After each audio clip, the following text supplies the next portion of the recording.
Yahoo minasan, welcome back again with Mr. K di sini.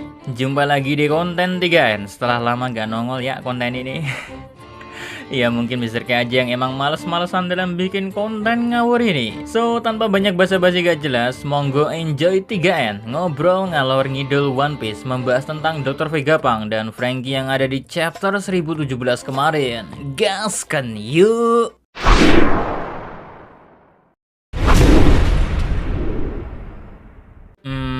Buat kalian yang mungkin belum paham maksud Mr. K kenapa ada pembahasan Dr. Vegapunk, padahal jelas-jelas di chapter 1017 gak ada satupun panel yang menyinggung Dr. Vegapunk kan? Sebenarnya ada sih, cuma emang gak dijelaskan. Perhatikan saat Queen bilang Mats. Saat momen itu sebenarnya Mr. K emang cukup senang ada misteri baru, tapi ya namanya juga wong kuculuk, iseng-iseng dah cari hubungan Mats dengan Vince Judge. Akhirnya mengantarkan Mr. K pada chapter 840 ketika Sanji dan Yonji masuk ke laboratorium manusia buatan Girma hasil dari eksperimen Judge sendiri. Nah, menariknya Yonji di sini juga bilang kalau sebenarnya Vince Judge memang seorang saintis jenius. Bahkan sebelum Sanji dan saudara kembarnya lahir, menurut Yonji, Vince Judge dulunya pernah tergabung dalam penelitian gila di sebuah negeri asing bersama-sama dengan Dr. Vegapunk melakukan penelitian dan membuat senjata canggih. Menariknya lagi, disinggung pula kalau berkat Dr. Vegapunk juga akhirnya ditemukan Bloodline Elements. Mr. K gak berani ngartiin pakai bahasa Indonesia karena sangat wagu dan agak bingung juga mau ngartiinnya gimana. Cuma yang masuk di pemahaman pikiran pribadiku, maksud Yonji kemungkinan besar adalah elemen DNA spesial yang ada di makhluk hidup jika mengacu pada bahasa simpel yang disebutkan oleh Yonji, blueprints kehidupan. Dan melihat penjelasan selanjutnya yang intinya, gara-gara penemuan elemen DNA spesial, hal itu menjadi ancaman nyata bagi pemerintahan dunia. Makanya Dr. Vegapunk ditangkap dan tim peneliti saat itu dibubarkan. Mereka semua yang ketangkap direkrut menjadi peneliti bagi pemerintahan dunia. Untungnya Vince Judge saat kejadian Dr. Vegapunk ditangkap, dirinya berhasil kabur dan akhirnya melanjutkan penelitian elemen DNA spesial hingga mengantarkannya pada cloning manusia Super Girma dengan memanfaatkan temuan Dr. Vegapunk. Nah, kalau udah dengar cerita dari chapter 840 lalu dihubungkan dengan chapter 1017, sangatlah masuk akal dan cocokable ucapan Queen tentang Mats yang menanggapi pertanyaan Sanji kalau Judge dan Queen seperti ada hubungannya. Lalu dilanjutkan bukti kalau Queen adalah cyborg. Ini sudah jadi fakta, bukan omong kosong lagi. Queen, Vince Judge, dan Dr. Vegapunk ketiganya di masa lalu tergabung dalam kelompok saintis Mats. Cara Vince Judge membuat cloning dari hasil temuan Dr. Vegapunk dan cara Queen memodifikasi tubuhnya sendiri kemungkinan besar juga hasil penelitian di masa lalu bersama Dr. Vegapunk. Kenapa Mr. K bisa yakin? Well, fakta nyatanya ada pada Franky yang bisa memodifikasi tubuhnya dan bisa juga mengeluarkan beam laser sama seperti yang Queen keluarkan dan sama pula seperti yang Pacifista keluarkan. Oh, interesting ya. Cara Oda Sensei membuat kejutan kalau Queen itu cyborg langsung membuat segala hal yang berhubungan dengan Queen bisa ngeluarin beam laser sebelumnya langsung make sense. Tanpa membuat celah plot hole sama sekali. Apalagi dihubungkan dengan misteri baru lagi tentang Mats. Tambah gila lagi dah. Mr. K saja jujur langsung bayangin 3 saintis jenius, Dr. Vegapunk, Vince Judge, dan Queen dalam satu ruangan yang sama meneliti bareng-bareng akan suatu penelitian yang berbahaya dan luar biasa. Apalagi baik Queen dan Judge bisa melihat langsung bagaimana manusia jenius yang punya teknologi maju 500 tahun ke depan melakukan penelitian. Hal ini membuat Mr. K berpikir kalau Judge dan Queen sebenarnya terpaksa bergabung dalam Mats hanya untuk mendapatkan teknologi yang Dr. Vegapunk buat. Mengingat kalau kita melihat fakta yang ada di One Piece tentang Dr. Vegapunk, hanya dialah satu-satunya saintis jenius yang dicap sebagai yang paling jenius di dunia.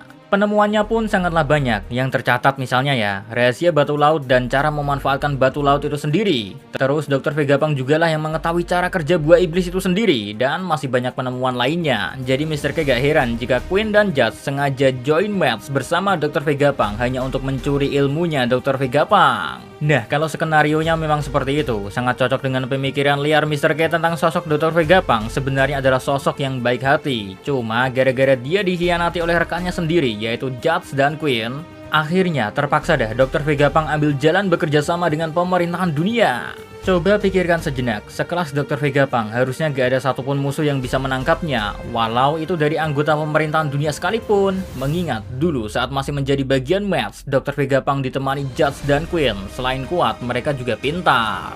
3 orang saintis jenius ada di Mets. Rasanya mustahil Dr. Vegapunk bisa ditangkap dengan mudah. Terus habis ditangkap, kenapa juga Dr. Vegapunk dengan sukarela bergabung jadi saintisnya pemerintahan dunia dan angkatan laut? Apalagi Dr. Vegapunk jugalah yang memegang kunci rahasia buah iblis dan segala penemuan menariknya, termasuk membuat buah iblis buatan yang ternyata lebih sukses daripada Smile. Plus yang baru-baru ini, Dr. Vegapunk nemuin senjata baru yang bisa menjadi pengganti keberadaan Shichibukai. Nah, percayakah kalian orang seperti ini dengan sukarela join sebagai bagian dari pemerintahan dunia? Pastinya ada alasan tersendiri kenapa Dr. Vegapunk mau bekerja sama dengan pemerintahan dunia kan? Pasti ada alasannya, nggak mungkin enggak. Sayang, pemikiran ngawur Mr. K yang baru muncul cuma pengkhianatan dari Judge dan Quill. Terdengar ngawur memang pemikiran Mr. K ini, tapi sakarepku toh, wong ini bukan teori. Ini hanyalah ngobrol ngalor ngidulnya Mr. K. Apalagi kalau Mr. K masukin judul kedua yang dimana tertulis rahasia besar yang ditemukan oleh Franky. Kita flashback ke chapter 592 ke Pulau Karakuri, lebih spesifiknya di laboratorium Dr. Vegapunk. Di situ, Franky bersama Kiton dan kakeknya Kiton sedang menceritakan sebuah kisah legendaris tentang masa muda Dr. Vegapunk yang di masa mudanya adalah saintis yang baik hati. Kejeniusannya yang luar biasa tak menjadikan dirinya egois. Malah sebaliknya di masa mudanya Dr. Vegapunk di Pulau Karakuri ini sengaja membuat alat untuk menghangatkan seluruh Pulau Karakuri yang selalu bermusim dingin ini. Sayang kekurangan dana dan alat yang tidak memadailah yang membuat Dr. Vegapunk tak bisa mewujudkan mimpi masa mudanya menolong seluruh penduduk desa Karakuri. Nah, dari sini saja sudah ketahuan kalau Dr. Vegapunk sebenarnya bukanlah orang jahat. Terus ada tambahan fakta lagi, kalau Dr. Vegapunk juga bukan saintis yang lemah. Ini orang juga bisa membuat hewan buas yang ada di hutan dijadikan sebagai anak buahnya dengan mengimplementasikan teknologi cyborg di hewan buas tersebut. Semua itu dilakukannya agar hewan buas yang berhasil diotak-atik oleh Dr. Vegapunk bisa kerja paksa untuk menolong seluruh penduduk Karakuri agar bisa merasakan kehangatan yang sebenarnya. Kalau udah begini, di pikiran Mr. K malah terpikirkan kalau Dr. Vegapunk mungkin adalah saintis paling baik hati dan kuat di antara saintis lain yang selama ini dikenalkan di One Piece.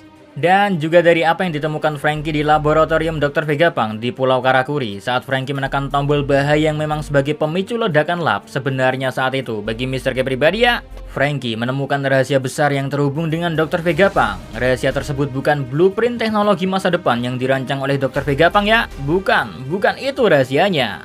Tapi rahasia yang Mr. K pikirkan adalah sikap hati-hati dan sangat teliti yang dimiliki oleh Dr. Vegapunk tak bisa dianggap remeh. Maksudku begini, kehati-hatian Dr. Vegapunk lah yang membuatnya jadi yang paling jenius di antara saintis lainnya. Cara dia membuat berbagai penemuan selalu dipikirkan dengan sangat matang. Idenya pasti sempurna karena dipikirkan dengan sangat teliti. Cuma yang jadi masalah adalah apakah alatnya memadai dan dananya ada atau tidak. Di masa mudanya selalu terpikirkan seperti itu. Bahkan sikap hati-hati ini masih melekat di diri Dr. Vegapunk hingga saat ini. Buktinya ada di Punk Hazard. Menurutnya Dr. Vegapunk sendiri ya, penerapan teknologi pembuatan buah iblis buatan memanfaatkan elemen DNA spesial milik Kaido yang menurutnya gagal total mungkin saja bukanlah sebuah kegagalan, tapi merupakan sebuah keberhasilan. Penemuan penerapan buah iblis ternyata bisa dibuat oleh tangan manusia. Cuma saat itu mungkin saja Dr. Vegapunk ketakutan akan temuannya sendiri. Analisa dan temuan tentang buah iblis buatan tersebut ternyata lebih berbahaya daripada apa yang dia pikirkan. Kalau buah iblis tersebut jatuh ke tangan yang salah bisa jadi marah bahaya. Nah, posisi Dr. Vegapunk yang bekerja di bawah pemerintahan dunia sekaligus juga pernah bekerja bareng sama saintis sekelas Judge dan Queen tentunya paham akan sifat alami manusia yaitu keserakahan.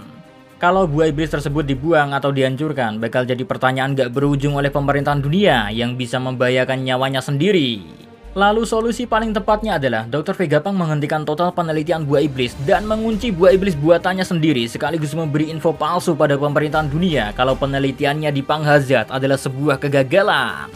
Interesting ya? Jadi makin penasaran aja sama sosok Dr. Vegapunk kan? Ya intinya di konten ini hanyalah sekedar hiburan belaka, bukan teori, bukan spekulasi apalagi prediksi. Murni hanya cuitan imajinasi, ngalor ngidul, ngetan, ngulon seorang fans animanga yang gak guna, yang kebetulan aja suka One Piece. So see you again next time, adios ya Caramelo, stay safe everyone. Kita lanjut di 3N berikutnya, yang moga-moga aja Mr. Kemut buatnya. Salam anime.